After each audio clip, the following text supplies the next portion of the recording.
फकीर ने कहा जी ये वजीफा पढ़ो तो अल्लाह के नजदीक हो जाओगे। ये रब खुद फरमाता है कि मेरा बंदा मेरे नजदीक कैसे होता है, और वो एक फर्जों की अदायगी और दूसरा सजदों की कसरत। अब सजदों की कसरत, फर्जों की अदायगी एक अलग चीज हो गई और सजदों की कसरत एक अलग चीज हो गई। आप मुझे ये बताइए कि सजदों की कसरत, सजदा होता कहां पर है? नमाज में। दो ही कैटेगरियां हैं, एक फर्ज है और दूसरे नवाफिल है। वाजिबात फर्ज की कैटेगरी में आ गया। तो रब ताला तो नफलों की कसरत को अपने कुर्ब का जरिया बता रहा है। ये कौन सा दीनदार बंदा है जो नफलों को बिदअत कहकर और नफलों को, उसके हुजूर सजदों को बेकार काम कह दे कि नफलों की जरूरत ही नहीं है। रब फरमाता है तू नेड़े ही है जुन्न है। समझ आ गई ये बात? सूरह मुज़म्मिल का मजमून देखें क्या है। एक तो पहला ही कलिमा कलिमा मोहब्बत है, या युहल मुज़म्मिल, ए चादर का जुर्मट मारने वाले। या मोहम्मद भी नहीं है, वो तो पूरे कुरान में नहीं कहा। और आज या युहल नबी और या युहल रसूल भी नहीं कहा। आज चादर ओढ़ना इतना प्यारा लगा है कि उसी से याद फरमाया है चादर का जुर्मट मारने वाले। हबीब रात को क़याम किया कर, कुमिल लैल, रात को क़याम। भाई जी हुण लैन बदलो, दुध वाले हो तुसी भी, तुहानू ढेर टाइम दिता है ना शरीफ दे विच कि पिला लो जे पिला हुंदा है। कोई ऐसी गल नहीं जनाब, तवज्जो करें। एक तो छेड़िया है तो मजमून इंज दा इंज नहीं समझ आना है, ये तुहानू ध्यान करना पैना है। हमने मजमून बदल दिया, पीरा जिहड़ा आख्या शुरू कर छड़िया। अल्लाह फरमाता है चादर का झुरमट मारने वाले हबीब रात को क़याम किया कर, पर हबीब थोड़ा किया कर। यहां क्या वजह हुई है? क्या रब को ज्यादा क़याम पसंद नहीं, क्या ज्यादा सजदे पसंद नहीं? यह भी याद रखें कि जब इबादत के शोबे में लफ्ज क़याम आता है तो उससे मुराद नवाफिल ही होते हैं। आप शब कदर की हदीस सुनते हैं ना कि जिसने ईमान की हालत में सवाब की नीयत से शब कदर में क्या किया? क़याम किया। तो इससे मुराद क्या होते हैं? नफलों की अदायगी। और हदीस में बकायदा चैप्टर है रात के क़याम के बारे में।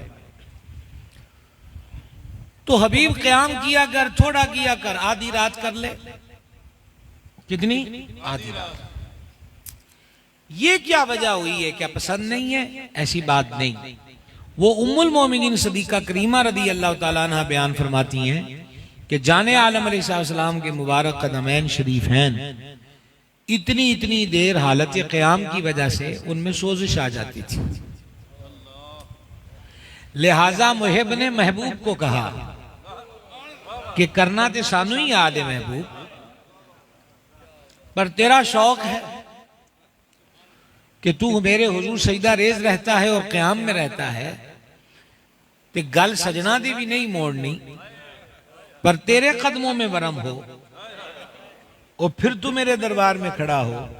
इसलिए मैं तेरा रब होकर कहता हूं अभी क़याम कर लिया करो, पर थोड़ा किया करो। यहां भी अल्लाह पाक ने नवाफिल और क़याम की नफी नहीं की। कोई समझ आ रही है? एक गामे शायद शेर नहीं है, सूरह मुज़म्मिल का मजमून सुना रहा हूं। यहां भी फरमाया कि रात को क़याम करो, पर तू महबूब है थोड़ा किया कर। और उधर सदीका ताहिरा रदी अल्लाह ताला अन्हा फरमाती हैं कि मैंने जनाब में अर्ज की कि हुजूर इतनी इतनी रात क़याम, नफलों की कसरत, क्या अल्लाह ने आपके सदके से आपके अगलों और पिछलों के गुनाह माफ नहीं कर दिए? तो फिर हुजूर इतनी देर रात को नफल क़याम क्यों करते हैं? तो जाने आलम अलैहिस्सलाम ने फरमाया, ऐ सिद्दीक़ा, क्या मैं रब का शुक्रगुजार बंदा ना बनूं? क्यों भाई साहब, समझ आई है बात की समझ आई है? लिहाजा नवाफिल और क़याम ये नापसंदीदा तरीका नहीं है, ये फजूल काम नहीं है।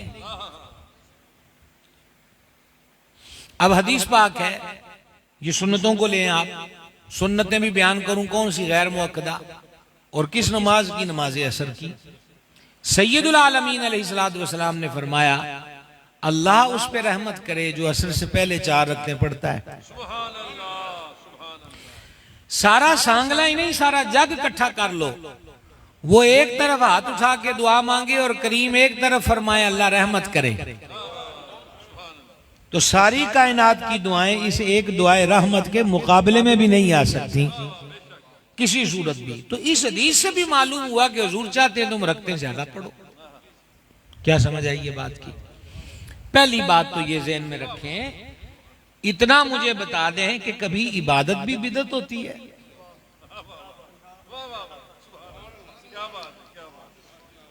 नफल पढ़े हैं, बच्चे ने कहा बिदअत है, फिर पढ़े हैं बिदअत है, सुबह पढ़े हैं बिदअत है, असर से पहले 4 है वो नफली इबादत ही हुई ना, का बिदअत है, मगरिब के बाद 2 सुन्नतों के बाद 2 नफल पढ़े का बिदअत है, जोहर के 2 नफल पढ़े बिदअत है, ईशा की 4 सुन्नतें कबल की 2 नफल बाद के एंड के का बिदअत है।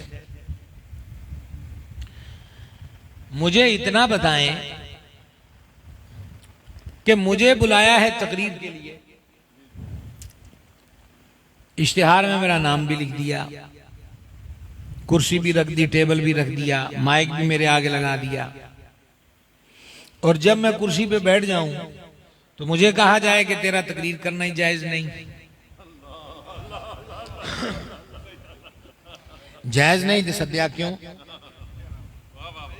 आ गया हूं तो दरवाजे पे कह दो नहीं करोगे, कुर्सी पे भी बिठा दिया है, माइक लगा दिया, अब कहते हो कि तेरा तकरीर करना जायज नहीं। ये मैं एक चीज समझाने लगा हूं, गौर करना जरा। अगर ये मिसाल आप समझ गए हैं तो रब फरमाता वमा खलक़तुल जिन्न वल इंसा इल्ला लियअबुदून, जिन्नों इंसानों को हमने पैदा ही इबादत के लिए किया है, और इबादत की बेहतरीन सूरत सजदा रेजी है। ये भी कोई हो सकता है कि जेड़े काम ली बने आए वो काम करना ही वो दिली बिदत हो जाए।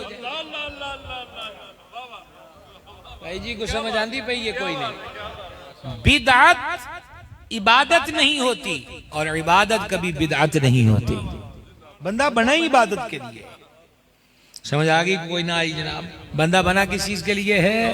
इबादत के लिए। रूमी कहते जिंदगी आमद बराए बंदगी, जिंदगी मिली बंदगी के लिए है, और जिंदगी बेबंदगी शर्मिंदगी, और जिस जिंदगी में बंदगी नहीं है वो शर्मिंदगी ही शर्मिंदगी है।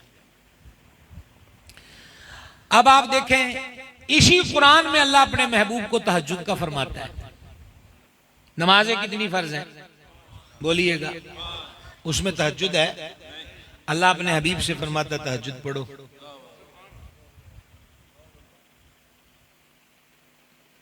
जी 5 फर्ज बड़े नहीं जेड़े उन 6वीं भी फिर पढ़ने ने।